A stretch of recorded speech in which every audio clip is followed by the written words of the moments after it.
Frères et sœurs, bonjour et bienvenue à cette célébration eucharistique. Bienvenue à ceux et celles qui se joignent à nous par l'attouchement de la télévision et de l'Internet. Nous sommes tous rassemblés au nom du Père et du Fils et du Saint-Esprit. Amen. La grâce de Jésus notre Seigneur, l'amour de Dieu le Père et la communion de l'Esprit Saint soient toujours avec vous. Et avec votre esprit. La messe de ce matin est offerte par M. Yvon Léger pour les intentions du Père Claude Maillet. J'ai aussi proposé aujourd'hui que nous prenions ce temps pour prier en particulier pour les réfugiés et les exilés. Nous entendons parler, par exemple, de tout ce drame des réfugiés, les Rohingyas.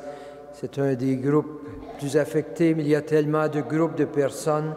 Nous pouvons prier pour ces personnes et aussi pour ceux et celles qui essaient d'aider ces personnes à mieux vivre leur vie. Au début de cette célébration, prenons un moment pour reconnaître notre besoin du pardon et de l'amour de Dieu. Seigneur Jésus, Messie envoyé par le Père pour guérir et sauver l'humanité, prends pitié de nous. Prends pitié de nous. Ô Christ mort sur la croix pour nous donner la vie en plénitude, prends pitié de nous. Prends pitié de nous. Seigneur, ressuscité dans la gloire du Père, tu intercèdes pour nous, prends pitié de nous. Prends pitié de nous. Que Dieu Tout-Puissant nous fasse miséricorde, qu'il nous pardonne nos péchés et nous conduise à la vie éternelle. Amen. Prions le Seigneur. Seigneur, aucun être humain n'est pour toi un étranger. Nul n'est si loin que tu ne puisses le secourir.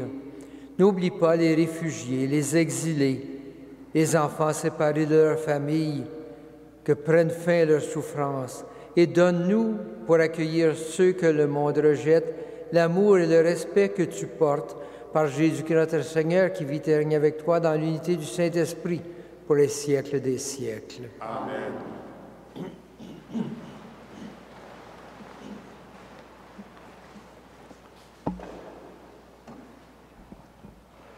De la lettre de saint Paul apôtre aux Romains. Frères, je sais que le bien n'habite pas en moi, c'est-à-dire dans l'être de chair que je suis. En effet, ce qui est à ma portée, c'est de vouloir le bien, mais pas de l'accomplir. Je ne fais pas le bien que je voudrais, mais je commets le mal que je ne voudrais pas. Si je fais le mal que je ne voudrais pas, alors ce n'est plus moi qui agis ainsi, mais c'est le péché, lui, qui habite en moi. Moi qui voudrais faire le bien, je constate donc en moi cette loi. Ce qui est à ma portée, c'est le mal. Au plus profond de moi-même, je prends plaisir à la loi de Dieu. Mais dans les membres de mon corps, je découvre une autre loi qui combat contre la loi, qui suit ma raison et me rend prisonnier de la loi du péché présente dans mon corps. Malheureux homme que je suis, qui donc me délivrera de ce corps qui m'entraîne à la mort? Mais grâce soit rendue à Dieu par Jésus-Christ notre Seigneur. Parole du Seigneur. Nous rendons grâce à Dieu.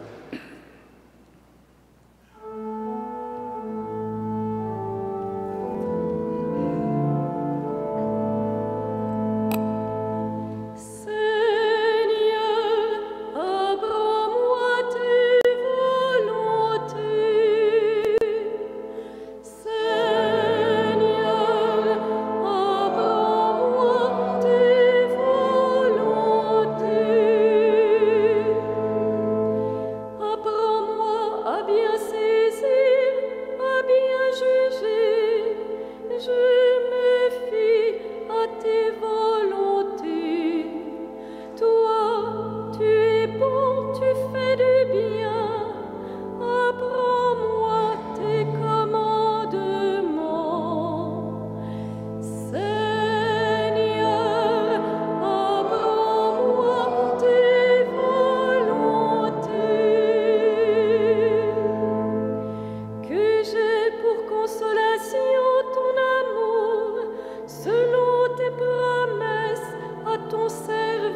Jamais je n'oublierai tes préceptes, par eux tu me fais vivre.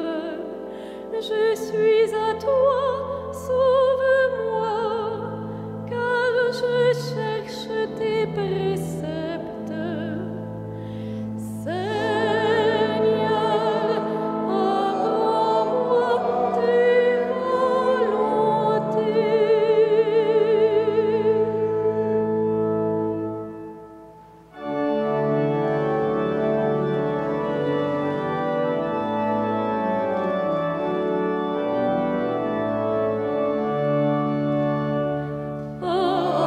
Alléluia, Alléluia,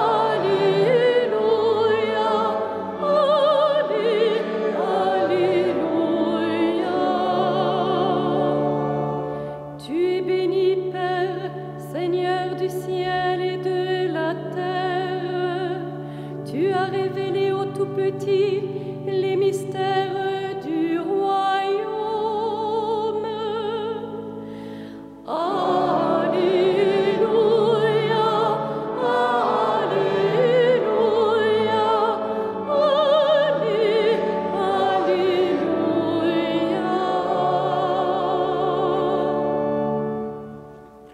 Le Seigneur soit avec vous. Et avec votre esprit. Évangile de Jésus-Christ selon saint Luc. Gloire à toi, Seigneur. En ce temps-là, Jésus disait aux foules, « Quand vous voyez un nuage monter au couchant, vous dites aussitôt qu'il va pleuvoir, et c'est ce qui arrive. Et quand vous voyez souffler le vent du sud, vous dites qu'il fera une chaleur torride, et cela arrive. Hypocrite, vous savez interpréter l'aspect de la terre et du ciel, mais ce moment-ci, pourquoi ne savez-vous pas l'interpréter? Et pourquoi aussi ne jugez-vous pas par vous-même ce qui est juste? Ainsi, quand tu vas avec ton adversaire devant le magistrat, pendant que tu es en chemin, mets-toi en œuvre pour t'arranger avec lui, afin d'éviter qu'il ne te traîne devant le juge, que le juge ne te livre à l'huissier et que l'huissier ne te jette en prison. Je te le dis, tu n'en sortiras pas avant d'avoir payé jusqu'au dernier centime. Acclamons la parole de Dieu. Louange à toi, Seigneur Jésus.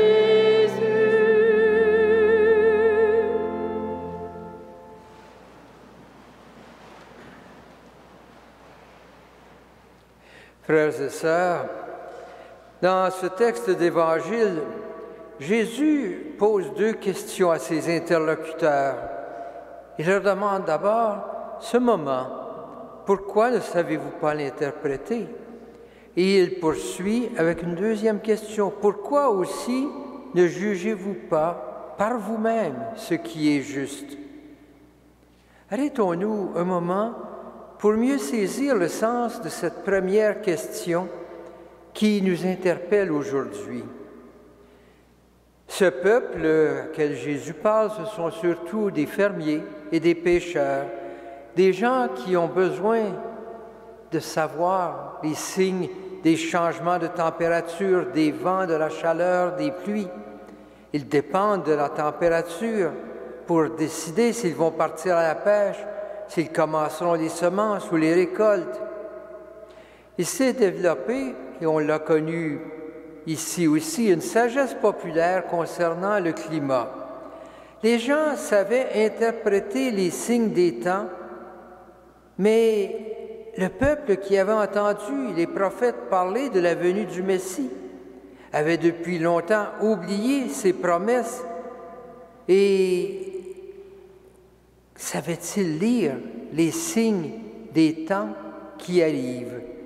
Ils avaient bien entendu Jean-Baptiste proclamer la venue du Messie, mais leur préoccupation était ailleurs. Et Jésus constate avec tristesse que le peuple n'a pas cherché à scruter les signes messianiques. Pourtant, sa question est une invitation à prendre le temps découvrir les signes des temps messianiques qui sont déjà mentionnés.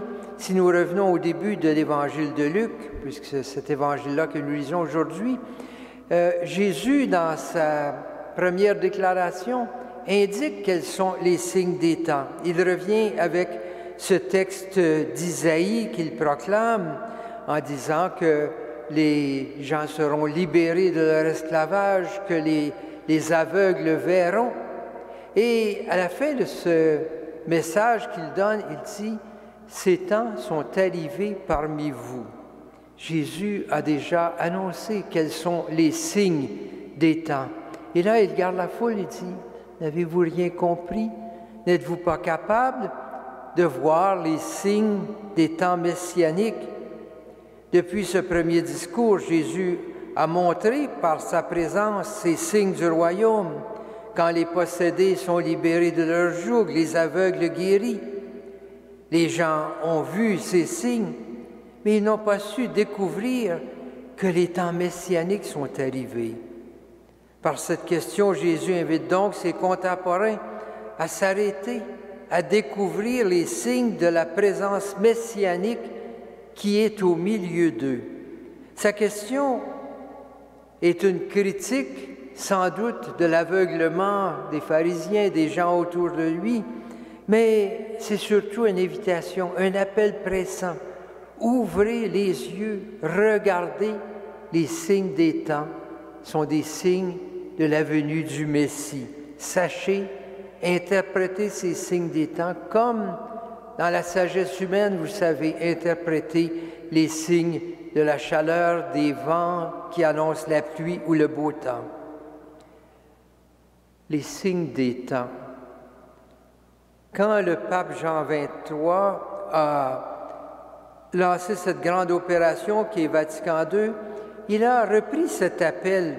Il a invité l'Église à lire les signes des temps. Pour les contemporains de Jésus, il s'agissait de saisir ce moment précieux qui était la venue du Messie.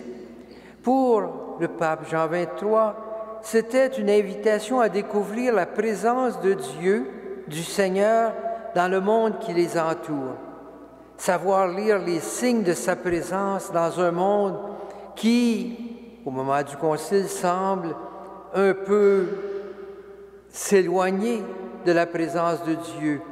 Dans ce monde où Dieu est un peu plus absent, il invite l'Église à lire les signes de la présence de Dieu.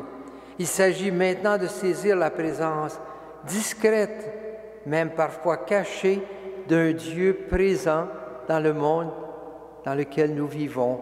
Et tout ce grand effort du Concile de Vatican II a été une recherche à reconnaître les signes des temps.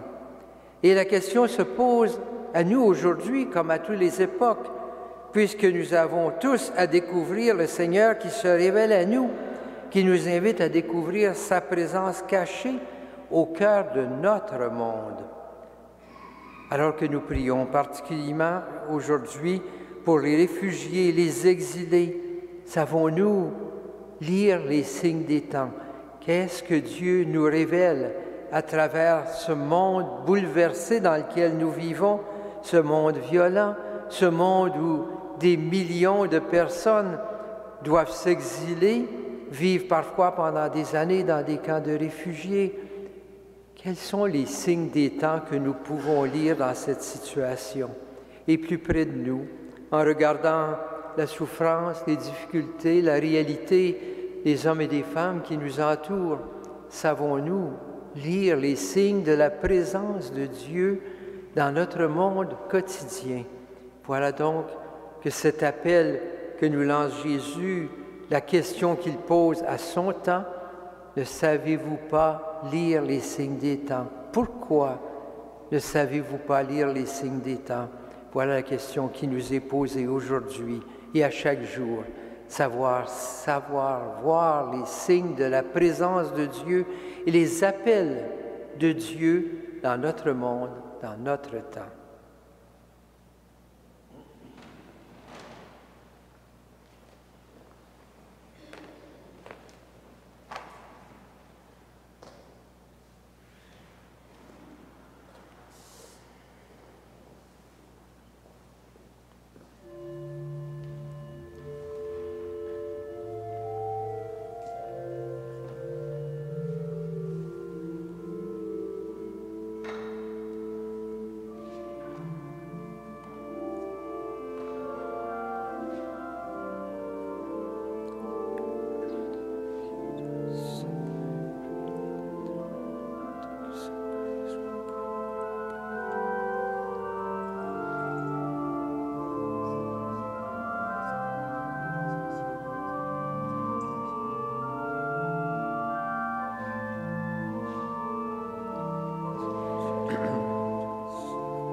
Prions ensemble au moment d'offrir le sacrifice de toute l'Église. Pour la gloire de Dieu et le salut du monde. Seigneur, tu as voulu que ton Fils donne sa vie pour réunir tes enfants dispersés par le sacrifice d'alliance qui nous rassemble. Aide tous les humains de ce temps à supprimer ce qui les oppose et à se traiter vraiment comme des sœurs et des frères par Jésus, le Christ, notre Seigneur. Amen.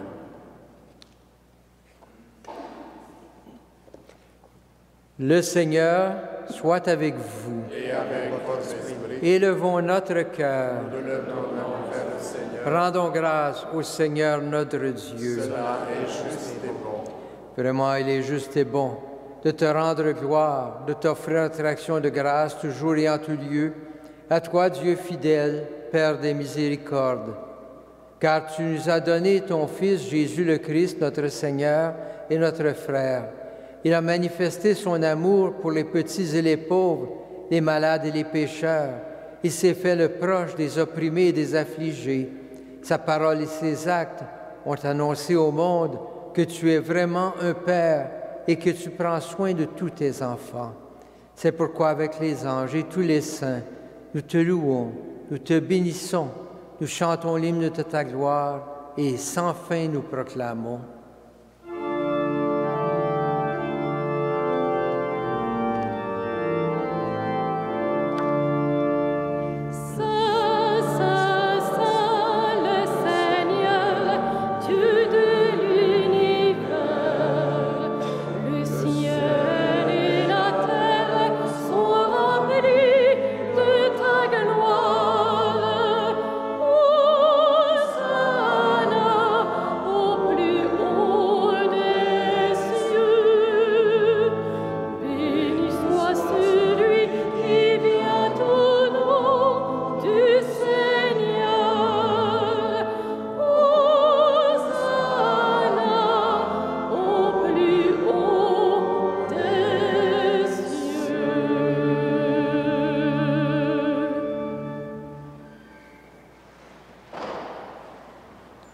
Vraiment, tu es saint et digne de louange, Dieu qui aime tes enfants, toi qui es toujours avec eux sur les chemins de cette vie.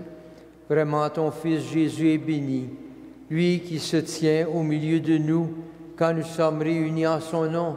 Comme autrefois pour ses disciples, il nous ouvre les Écritures et nous partage le pain.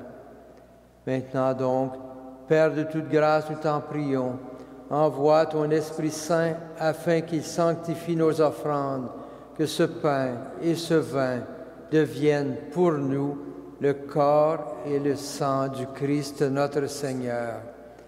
La veille de sa passion, la nuit de la dernière scène, il prit le pain, il rendit grâce, il le rompit et le donna à ses disciples en disant « Prenez et mangez-en tous, ceci est mon corps, livré pour vous. »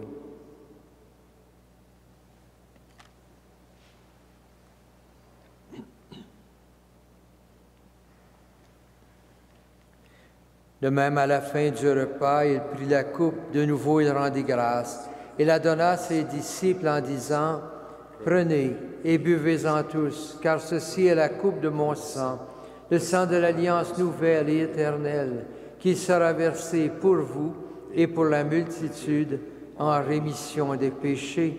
Vous ferez cela en mémoire de moi. »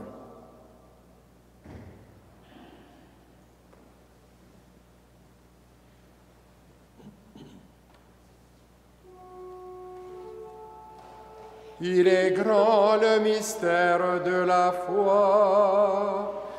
Nous proclamons ta mort, Seigneur Jésus.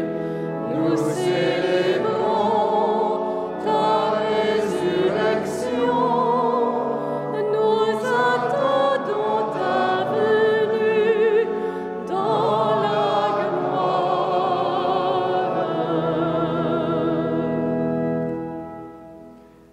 Voilà pourquoi, Père très saint, faisant ici mémoire de ton Fils, le Christ, notre Sauveur, que tu as conduit par la passion et la mort sur la croix, à la gloire de la résurrection, pour qu'il siège à ta droite. Nous annonçons ton œuvre de grâce jusqu'au jour où il viendra, et nous t'offrons le pain de la vie et la coupe de bénédiction. Regarde avec bonté, Seigneur, l'offrande de ton Église, qu'il te présente pour nos mains, ce qu'elle a reçu de toi, le sacrifice de louange, la Pâque du Christ. Que la force de ton esprit fasse de nous, dès maintenant et pour toujours, les membres de ton Fils ressuscité par notre communion à son corps et à son sang. Seigneur, fais grandir de ton Église dans la foi et la charité, en union avec le pape François, notre évêque Christian, avec l'ensemble des évêques, les prêtres, les diacres et tout le peuple qui t'appartiennent. Ouvre nos yeux à toute détresse, inspire-nous la parole et le geste qui conviennent pour soutenir notre prochain dans la peine et dans l'œuvre. Donne-nous de te servir avec un cœur sincère, selon l'exemple et la parole de Christ lui-même. Fais de ton l'Église un lieu de vérité et de liberté, de justice et de paix, pour que l'humanité tout entière resserre à l'espérance. Souviens-toi de nos frères et de nos sœurs qui se sont endormis dans la paix du Christ et de tous les morts dont toi seul connais la foi. Donne-leur de contempler la clarté de ton visage et conduis-les par la résurrection à la plénitude de la vie. Et lorsque prendra fin notre pèlerinage sur la terre, accueille-nous dans ta demeure, où nous vivrons près de toi pour toujours, en union avec la Vierge Marie, la bienheureuse Mère de Dieu, avec Saint Joseph, son époux, avec les apôtres, les martyrs, Saint André Bessette et tous les saints du ciel. Nous pourrons alors te louer sans fin et magnifier ton nom par Jésus le Christ, ton Fils bien-aimé.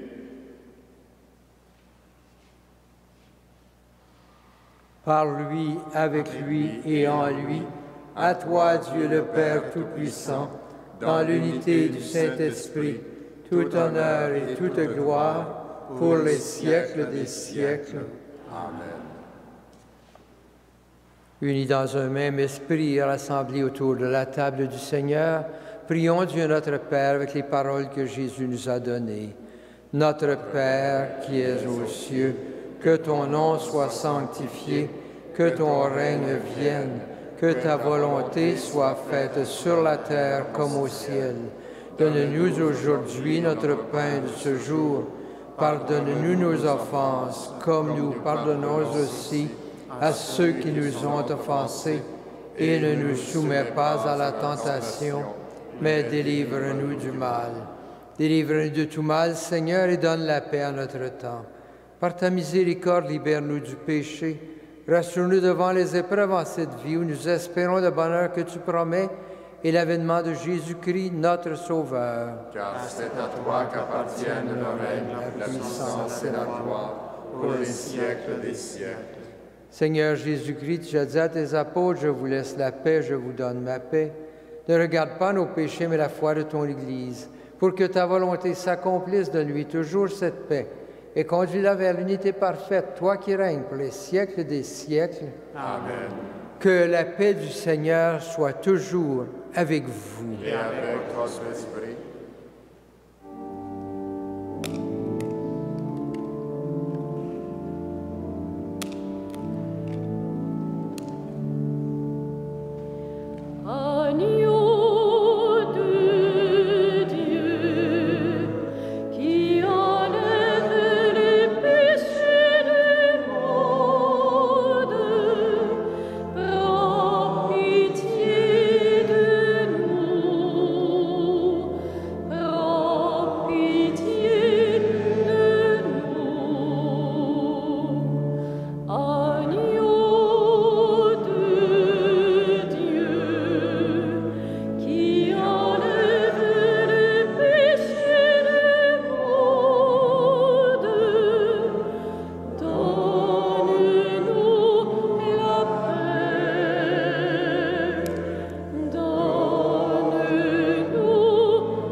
Heureux les invités au repas du Seigneur. Voici l'agneau de Dieu qui enlève le péché du monde. Seigneur, je ne suis pas digne de te recevoir, mais dis seulement une parole et je serai guéri.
Prions le Seigneur. Dieu qui nous a donné des forces neuves en nous faisant communier au même pain et à la même coupe, rends-nous plus attentifs aux appels de nos semblables étrangers ou délaissés, pour que nous puissions un jour nous retrouver tous ensemble dans ton royaume, par Jésus le Christ, notre Seigneur. Amen. Le Seigneur soit avec vous. Et avec votre esprit. Que le Seigneur, le Dieu Tout-Puissant, vous bénisse, le Père, le Fils et le Saint-Esprit. Amen. Frères et sœurs, que Saint Joseph, Saint Frère André continue à vous accompagner au long de la route. Allez dans la paix et dans la joie du Christ. Nous rendons grâce à Dieu.